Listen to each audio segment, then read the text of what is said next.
जय हिंद साथियों, मैं हूं ब्रिगेडियर बीरेंद्र सिंह, रिटायर्ड, आपका दोस्त और आपका गाइड, जो कि आपको आर्म फोर्सेस और पैरामिलिट्री फोर्सेस में आप कैसे ज्वाइन कर सकते हैं उसके बारे में जानकारी देता हूं। साथियों, आज हम देखेंगे कि हम किस प्रकार से आर्मी में as a soldier, as a junior commissioned officer और एज ए कमीशन्ड ऑफिसर जा सकते हैं। सबसे पहले हम ये जानेंगे कि हम सोल्जर जीडी के साथ साथ सोल्जर टेक्निकल, सोल्जर क्लरिकल और ट्रेडमैन कैटेगरी में आर्म फोर्सेस में किस प्रकार से ज्वाइन कर सकते हैं। आप जब 17.5 साल की उम्र को क्रॉस कर जाते हैं और 10वीं कक्षा में अगर आपके 45% मार्क्स हैं एग्रीगेट और इसके साथ साथ हर सब्जेक्ट में 33% मार्क्स हैं, तो आप एज ए सोल्जर आर्मी में ज्वाइन कर सकते हैं। एज ए सोल्जर जब आप ज्वाइन करते हैं तो आपको ऑनलाइन के थ्रू अप्लाई करना पड़ता है। जब आप इसके थ्रू अप्लाई करते हैं और अगर आप सारी एलिजिबिलिटी कंडीशंस को पूरा करते हैं तो आपको एडमिट कार्ड मिलता है। उस एडमिट कार्ड में आपके लोकेशन और आपको टाइम दिया होता है कि कहाँ पर आपकी भर्ती होगी। हमारे जो रिक्रूटिंग जोन हैं वो अलग अलग स्टेट के अंदर अलग अलग डिस्ट्रिक्ट वाइज भर्ती करते हैं और जिस स्टेट या डिस्ट्रिक्ट से आप बिलोंग करते हैं उस एडमिट कार्ड में उसके बारे में पूरी जानकारी दी जाती है। और जब आप वहाँ पे रिक्रूटमेंट के लिए जाते हैं तो सबसे पहले आपकी 1600 मीटर की दौड़ होती है, यानी कि आपके सबसे पहले फिजिकल टेस्ट होंगे जिसमें 1600 मीटर की दौड़, उसके पश्चात आपके पुलअप्स, आपकी 9 फीट डिच और आपकी बैलेंसिंग बीम, यानी कि जिसको कि जिग जैग बोलते हैं। अगर आप फिजिकल्स क्लियर कर जाते हैं उसके बाद आपके डॉक्यूमेंटेशन को चेक किया जाता है। डॉक्यूमेंटेशन चेक होने के बाद अगर आप सारी कार्रवाई में सफल होते हैं तो आप फिर मेडिकल के लिए जाते हैं। मेडिकल क्लियर होने के बाद आपको दोबारा रिटर्न के लिए एडमिट कार्ड दिया जाता है और दिए हुई लोकेशन और दिए हुए समय पर आपका रिटर्न टेस्ट होता है और उसके पश्चात आपके फिजिकल और रिटर्न टेस्ट के जो मार्क्स हैं दोनों जुड़कर, और अगर आप किसी कैटेगरी को बिलोंग करते हैं, चाहे वो स्पोर्ट्स कैटेगरी है, चाहे वो आप किसी सर्विसमैन या एक्स सर्विसमैन के ब्लड रिलेशन में हैं या स्पोर्ट्स से जुड़े हैं, उनके मार्क्स के मुताबिक आपकी ओवरऑल मेरिट बनती है और फिर आपका रिज़ल्ट आता है। इस कार्रवाई को तकरीबन 6 से 7 महीने या उससे भी ज़्यादा समय लग सकता है। तो ये रही बात हमारी सोल्जर जीडी या हमारे टेक्निकल या हमारे ट्रेडमैन में किस प्रकार से आप ज्वाइन कर सकते हैं। इसी के साथ साथ मैंने पिछले वीडियो में आपको बताया था कि हमारे सेंटर्स के अंदर यूनिट हेडक्वार्टर कोटा में स्पोर्ट्स के थ्रू भी भर्ती होती है।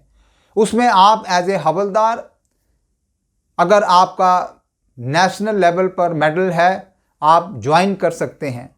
जब आप वहां जाते हैं तो वहां पर आपका परफॉर्मेंस एवेल्युएशन, यानी कि वहां पर भी आपका उस पर्टिकुलर गेम का स्टैंडर्ड देखा जाएगा और अगर आप उस गेम के स्टैंडर्ड को पूरी तरह से मीट करते हैं तो आपको डायरेक्ट हवलदार जो है रिक्रूटमेंट दी जाती है। आप एज ए हवलदार स्पोर्ट्स कोटे में आर्मी को ज्वाइन करते हैं। इसके साथ साथ आप जूनियर कमीशन्ड ऑफिसर भी जा सकते हैं। अगर आप ग्रेजुएट हैं और आप रिलीजियस टीचर यानी कि पंडित जी, मौलवी, ज्ञानी जी, या अगर पादरी के रूप में आर्मी में भर्ती हो सकते हैं। जो कि आपने देखा हुआ है कि भारतीय सेना की सबसे जो बड़ी खूबी है कि भारतीय सेना में हर धर्म का सम्मान और हर धर्म के जो लोग हैं वो इकट्ठा एक साथ मिलके रहते हैं और एक दूसरे के रिलीजन का जो है सम्मान करते हैं और एक भारतीय की तरह टीम की तरह रहते हैं। अब हम जानेंगे कि किस प्रकार से एज ए कमीशन्ड ऑफिसर आप जा सकते हैं।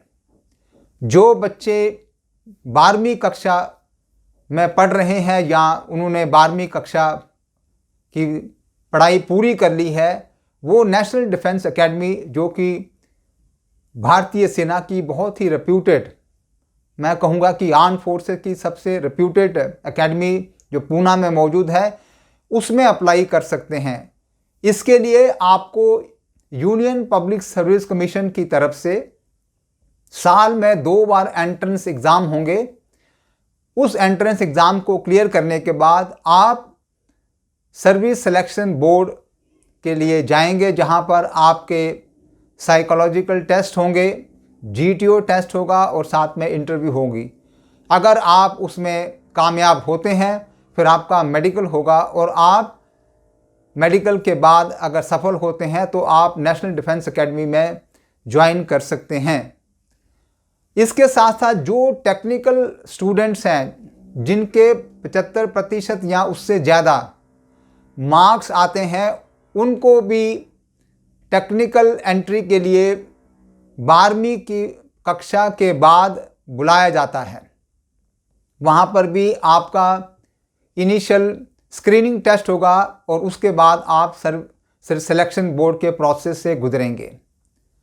इसके साथ साथ जो युवा ग्रेजुएट हैं वो इंडियन मिलिट्री एकेडमी और ऑफिसर ट्रेनिंग एकेडमी के थ्रू इंडियन आर्मी में as a commissioned officer join कर सकते हैं। इसमें ध्यान देने वाली बात है कि उनका जो कंबाइंड डिफेंस सर्विस एग्जामिनेशन यानी कि जो एंट्रेंस एग्ज़ाम होगा वो यूपीएससी की तरफ से होगा, वो भी साल में 2 बार होता है। उसको क्लियर जो करते हैं और मेरिट में आते हैं उनको सर्विस सिलेक्शन बोर्ड में इंटरव्यू के लिए बुलाया जाता है, जिसमें कंप्लीट प्रोसेस को वो फॉलो करेंगे। उसमें सेलेक्ट होने के बाद उनका मेडिकल होगा। मेडिकल में अगर वो सिलेक्ट हो जाते हैं तो ओवरऑल मेरिट में अगर वो आते हैं तो वो वहाँ पर उनको दोनों एकेडमी, इंडियन मिलिट्री एकेडमी या OTO में जो भी उन्होंने प्रेफरेंस दी है उसके मुताबिक उनको बुलाया जाता है। इसके साथ साथ जो दूसरी ग्रेजुएट एंट्री है वो है टेक्निकल ग्रेजुएट्स की। टेक्निकल ग्रेजुएट्स जो युवा या जो बच्चे टेक्निकली क्वालिफाइड हैं, जिन्होंने BTech किया हुआ है अलग अलग कैटेगरी में, चाहे वो सिविल इंजीनियर हैं, चाहे वो इलेक्ट्रिकल इंजीनियर हैं, चाहे मैकेनिकल इंजीनियर हैं, उनके लिए भी जो है डायरेक्ट उनके परफॉर्मेंस के ऊपर उन्होंने ग्रेजुएशन में कितने % मार्क्स हासिल किए हैं उसके बेस पर उनको बुलाया जाता है।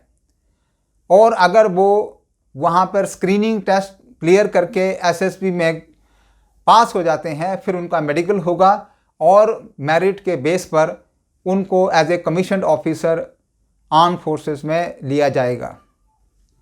तो साथियों, आज का वीडियो था आपको अवगत कराना कि किस प्रकार से भारतीय सेना या आर्म फोर्सेस में आप अलग अलग एंट्रीज में आ सकते हैं। आप लोग जो भी इसके बारे में और जानकारी जानना चाहते हैं वो मेरे साथ YouTube चैनल के थ्रू जुड़ सकते हैं। हमारा नंबर स्क्रीन पर दिया हुआ है, उस नंबर पर कांटेक्ट कर सकते हैं। और अगर आपको किसी प्रकार की गाइडेंस चाहिए तो वो गाइडेंस आपको हम दे सकते हैं। मैं उन सभी युवाओं को शुभकामनाएं देना चाहता हूं जो कि आर्म फोर्सेस या पैरामिलिट्री फोर्सेस के लिए तैयारी कर रहे हैं। हमारी शुभकामनाएं उनके साथ हैं। साथियों, अगर आपको मेरा वीडियो अच्छा लगा तो आप इसे लाइक करें, इस चैनल को सब्सक्राइब करें और बेल आइकॉन को दबाएं ताकि आने वाले वीडियो की नोटिफिकेशन आपको मिले। इसके साथ साथ मैं आपसे गुजारिश करूंगा कि आप ज़्यादा से ज़्यादा इस वीडियो को शेयर करें ताकि आप जैसे हज़ारों लाखों युवाओं तक ये पहुँचे और उन्हें इसका फ़ायदा मिले। जय हिंद।